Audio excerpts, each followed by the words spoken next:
en 24 horas.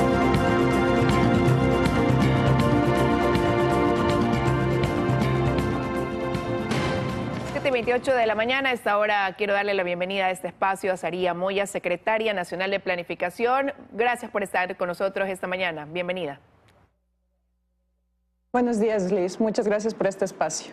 A usted por acompañarnos. Ya cumple dos meses en funciones al frente de las Emplades, y empiezo preguntándole hacia dónde se ha enfocado el trabajo en este tiempo, ¿no?, frente a la Secretaría.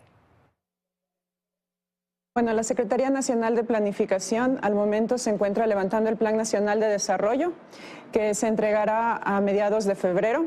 Este instrumento cuenta con 4 ejes: el eje de social, el eje de desarrollo económico, el eje productivo, de infraestructura, energía y el eje institucional. Este plan cuenta con políticas, estrategias, metas que se orientan para este periodo de gobierno y que nosotros lo hemos tomado con total seriedad para poder avanzar en cuanto a lo que se ha planteado dentro del plan de gobierno que eligieron los ciudadanos en las urnas. Cada vez que hay un cambio de gobierno se elige un presidente y también se elige un plan de gobierno, y ese plan de gobierno es el que insume el Plan Nacional de Desarrollo. Esto hace que todos los ofrecimientos que tuvimos en campaña puedan cristalizarse en un instrumento que guía la planificación nacional, no solo del Ejecutivo, sino también de los gobiernos autónomos descentralizados. Ahora, si bien empieza un nuevo gobierno, como usted lo ha dicho, siempre viene con un plan distinto o a ejecutar, ¿no?, lo que fue ofrecimiento en campaña, pero tampoco eso significa que vaya a ser borrón y cuenta nueva 100% en relación a dejar de lado cosas que quizás se hicieron en la anterior administración. En este caso, ¿ha empezado desde cero o hay algo a lo que le vayan a dar continuidad del gobierno anterior o acogiendo algún pendiente también? Bueno, existen políticas de largo plazo, existen políticas de mediano plazo y de corto plazo. Hay políticas de cambios estructurales que se deben mantener a pesar de los gobiernos, que son políticas de Estado. También tenemos políticas que se deben rediseñar en función de los ofrecimientos que se hicieron en campaña. También el enfoque es algo muy importante. Por ejemplo, en este gobierno es muy importante el tema de seguridad, pero no verlo como un tema aislado. La seguridad se tiene que prevenir y se tiene que combatir. Es por eso que si nos fijamos en el plan de gobierno que presentó el presidente Noboa, se explica que la inseguridad, que la violencia tiene raíces muy profundas en desigualdad, en pobreza y en falta de empleo. Entonces, las políticas que están orientadas a mejorar la desigualdad, a erradicar la pobreza, a mejorar los niveles de empleo, son políticas de mediano y largo plazo que deben tener una priorización, que no se las puede ver aparte de las políticas de seguridad. Son políticas que se implementan de forma conjunta para realmente erradicar la violencia en el Ecuador. Y si no se puede erradicar en un corto plazo, porque eso es así, se tienen que plantear políticas de mediano y largo plazo que nos ayuden en estos dos frentes. Bueno, y para dar paso también a esas estrategias se requieren recursos, y en ese sentido, y sobre todo en las áreas que usted ha dicho, tienen prioridad de educación, seguridad, por ejemplo, por mencionar 2 de las 4 que usted señaló, pero ahí hablemos de lo que está pasando, una forma de financiamiento, elevar esos 3 puntos del IVA, un proyecto que no encuentra, por ejemplo, consensos en la Asamblea. El presidente Daniel Noboa ha planteado políticas económicas estructurales, medidas que no nos ayuden solo a financiar durante nuestro periodo de gobierno, sino que realmente sirvan en el largo plazo a todos los ecuatorianos. Entendemos que en el marco de la Asamblea han habido varias propuestas. Aquí hay que analizar mucho la temporalidad. Una cosa es las medidas de temporalidad que nos permiten recaudar ingresos de forma extraordinaria y otras las que nos permiten recaudar recursos de forma permanente. Al ser los procesos de disminución de la violencia, procesos de largo plazo, se deben tomar medidas más estructurales. Sin embargo, como gobierno no estamos cerrados, esto no es un todo o nada. Tenemos que hallar consensos para poder avanzar hacia el financiamiento que necesitamos, no solo para el equipamiento de nuestras fuerzas de seguridad, que es muy importante en estos momentos, es prioritario poder financiar el eje de la contención, pero también necesitamos poder dar viabilidad a los proyectos de protección social, a las intervenciones que están realizando los ministros de Educación, la Secretaría de Educación Superior también a través de becas que brinden oportunidades a nuestros jóvenes. Pero hoy le toca delinear esta planificación para este año 2024 en medio de un conflicto armado, con un déficit de más de 5.000 millones de dólares, como usted decía, con planes que tiene el presidente estructurados, pero también con estos otros que necesita de consensos y de apoyos. ¿Qué pasa si es que no prospera esta iniciativa de elevar los 3 puntos del IVA, donde lo que se proyecta es una importante recaudación y rápida a través de este cobro de impuestos?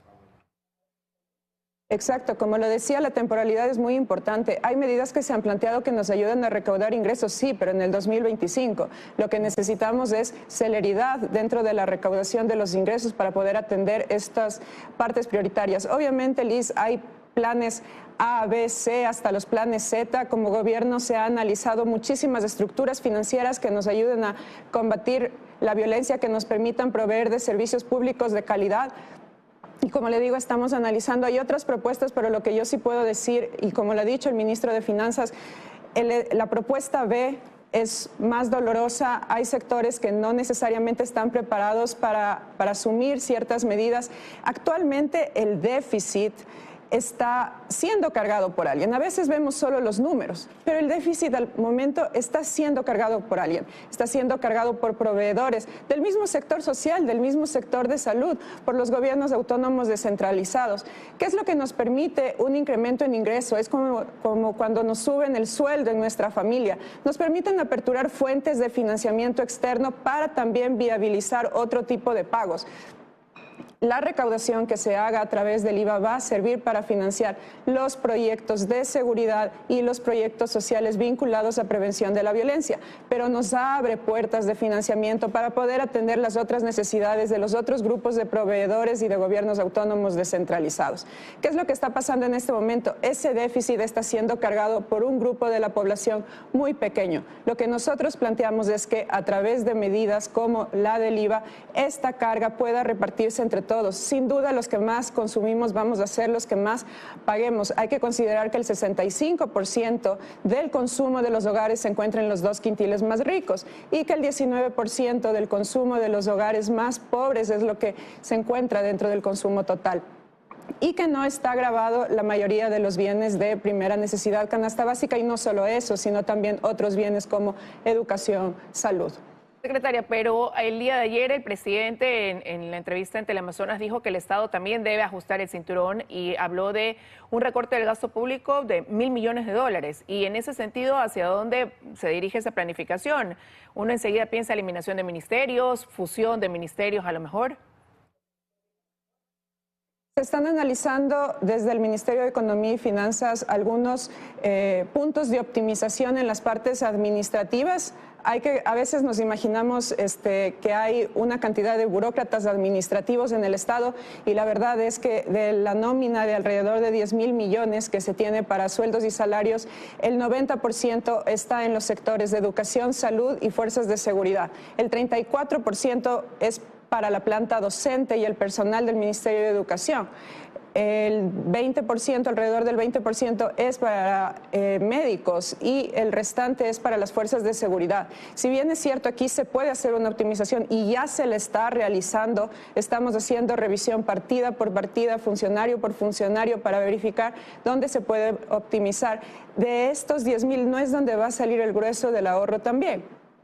Se están analizando otros gastos administrativos que se puedan ir recortando, pero hay un déficit de 5.000 y nosotros estamos haciendo una optimización, pero como lo ha dicho en rueda de prensa incluso el ministro de Finanzas, en este momento no hay fuentes de financiamiento identificadas. El nivel del déficit es similar al de la pandemia. Si nosotros vemos los gráficos de ese entonces, tenemos 5.000 de déficit y a los meses siguientes esto baja a 2.000 y va bajando porque había una fuente de financiamiento identificada. En este momento no existen, por lo que esto se convierte en una bola de nieve que va subiendo, subiendo y podría llegar, de acuerdo a las cifras que nos han dado, incluso hasta los 10.000 millones, y esto ya es insostenible porque no podemos seguir financiándonos a costa de los proveedores, que es lo que se ha venido haciendo en este último año y está llevando al país a una crisis ya en la esfera económica real. Pero pese a ese escenario, entonces, por ahora se descarta suprimir ministerios o quizás, como le digo, fusionarlos.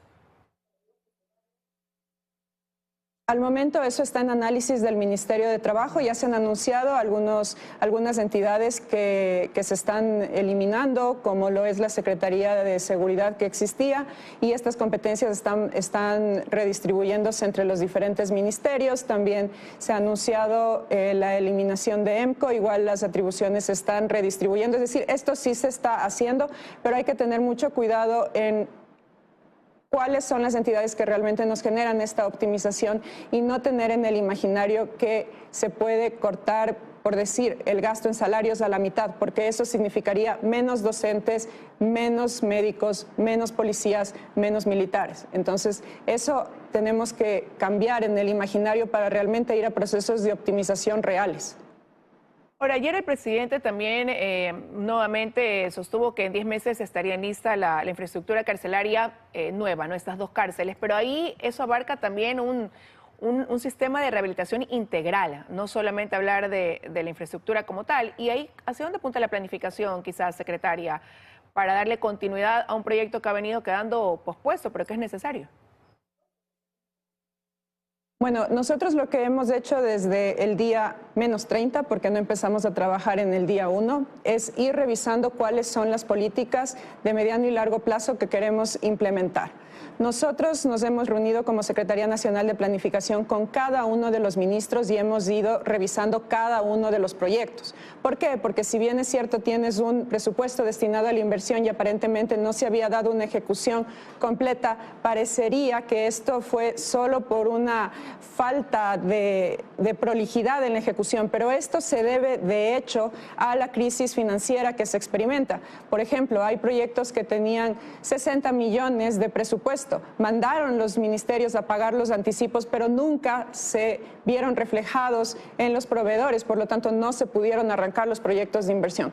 Entonces estamos en este momento precisamente armando el Plan Anual de Inversiones que constará en el Plan Nacional de Desarrollo. Lo estamos trabajando de la mano con el Ministerio de Finanzas y con todos los ministros para verificar cuáles son los proyectos que se deben rediseñar, cuáles son los nuevos proyectos que ingresan y cuáles son los que tienen continuidad. En este sentido, el proyecto al que usted hace referencia es el proyecto del sistema de rehabilitación social, que ve a la rehabilitación social de una manera integral y que necesita fortalecerse y que constará en el Plan Anual de Inversiones con un presupuesto mayor al que ha sido asignado históricamente.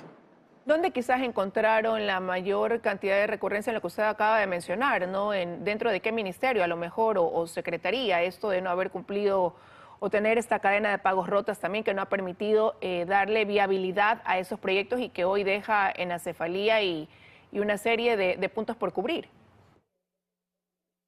Lamentablemente, Liz, lo hemos encontrado de forma transversalizada en todos los ministerios. Ha sido, le puedo decir, un periodo bastante complicado e incluso triste para ciertas autoridades el llegar y encontrarse no solo con temas de proyecto de inversión en este sentido, sino también con intervenciones sociales prioritarias como el no pago de las guarderías, no pago de clínicas de diálisis, y es por una falta de liquidez. Y por eso las medidas que nosotros estamos planteando son orientadas a precisamente recuperar la liquidez. En este momento la recuperación de la liquidez, sea cuales sean las medidas que se estén tomando, tiene que ser inmediata o las que se estén vislumbrando en la Asamblea. En este momento, el poder contar, el que el Ecuador cuente con liquidez, está en manos de nuestros asambleístas y confiamos en que ellos nos van a dar soluciones no solo de corto plazo, sino que nos ayuden a resolver esto de forma estructural. Y en ese sentido, usted ya mencionó 4 ejes, pero de los 4, ¿dónde se va o dónde va a recaer quizás el mayor porcentaje de inversión dentro de lo que están planificando para este 2024, de lo que han ido avanzando? La mayor cantidad va a estar concentrada en el eje de lo social. El eje de lo social abarca 3 temáticas. La primera y el primer objetivo es mejorar las condiciones de vida. Aquí están salud, vivienda, el MIES. El segundo es el de seguridad. Aquí está todas las entidades que forman parte del Gabinete de Seguridad, entendiendo que la seguridad se la trabaja de la mano con lo social. Y el tercero que tenemos es el del fortalecimiento de las capacidades, donde tenemos a todo el sistema de educación, desde la primera infancia hasta la educación superior. Quiero agradecerle, secretaria, que haya estado esta mañana con nosotros contándonos cómo avanza esta planificación. Usted ha dicho en mediados de febrero, pues esperan tenerla ya completamente lista y vamos a estar también atentos a eso. Muchísimas gracias. Muchísimas gracias a usted, Liz. Que tenga un buen día. Son las 7:43 de la mañana. Vamos a una pausa y ya regresamos con más.